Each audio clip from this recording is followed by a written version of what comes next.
Good morning, class. How are you? Lovely. That's so nice. That's so nice. You are good. I'm also good. How was your weekend? Very nice.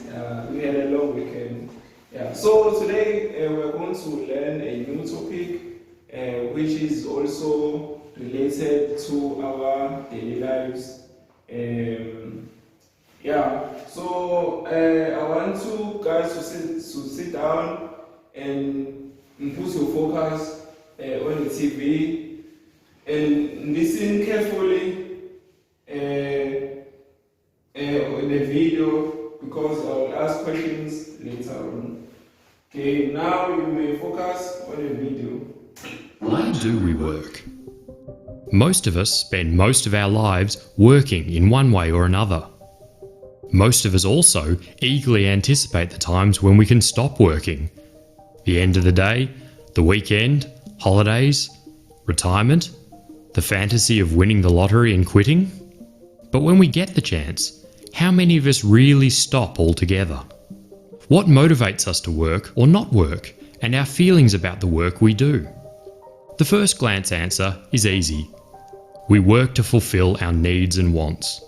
Whether it be work to require our needs directly, like growing your own food, or, far more commonly, work to get paid so that you can buy what you require. The majority of us are well aware of the stark reality that if we don't work, our future will include poverty, homelessness, starvation, and early death. But that's not the whole story. There is something more to work than material necessity. We know this because billionaires with enough wealth to last them 100 lifetimes go on working. Retirees regularly volunteer, and lottery winners often don't quit. Working when you don't have to, even when you get no material reward for doing so, has been shown to have a significant impact on personal health and well-being. Working can make you happier. However, not all work does, and the biggest factor in making that difference is meaning. Doing work that you feel is meaningful and worthwhile tends to make you happier and healthier. Doing work that you feel is pointless or shameful tends to lead to the opposite.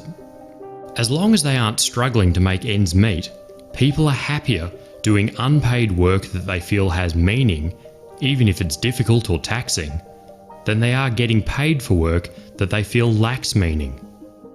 People hate feeling like they're wasting their lives, and that feeling saps their well-being.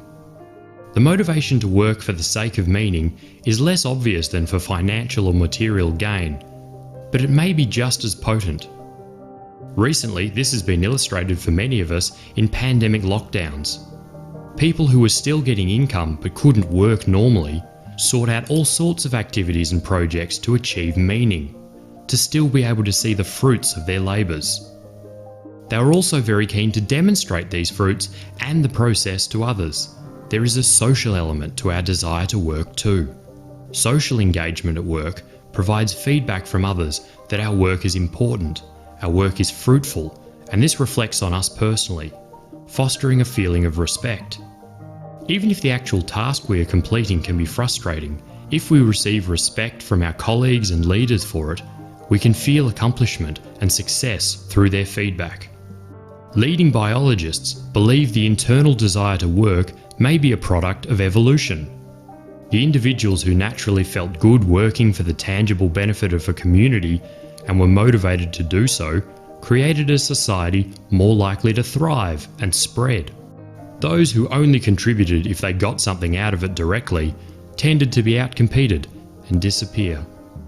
This innate desire to contribute to a community can be seen at play in studies that show volunteers who are motivated by altruism reaped more positive health benefits than those whose volunteering was more focused on themselves. It could be said that we are hardwired to feel good about contributing to the greater good of our community, and that we all yearn to do so. These inclinations can be overwhelmed by things like greed and selfishness, to be sure, but the people who do so are rarely seen to be content and healthy in body and mind. When thinking about the shape of society we want, it would be a mistake to think of work only in terms of the material gains it produces and delivers. Depriving people of meaning causes suffering just as surely as depriving them of food, shelter, medical care and comfort. Work will always be a vital part of human life, but work for work's sake, even accompanied by all the material riches you can imagine, will never be enough. At the end of the day, what are we all really working for?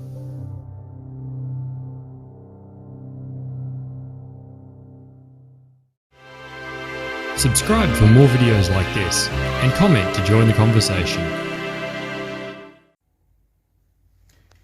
Class, as you already watched the video, as I mentioned earlier, that I will also put some questions onto class. The question still remains: why do we work? Why do people work? Sfiso, why do people work? Yes, correct, to get money. What do we use money for?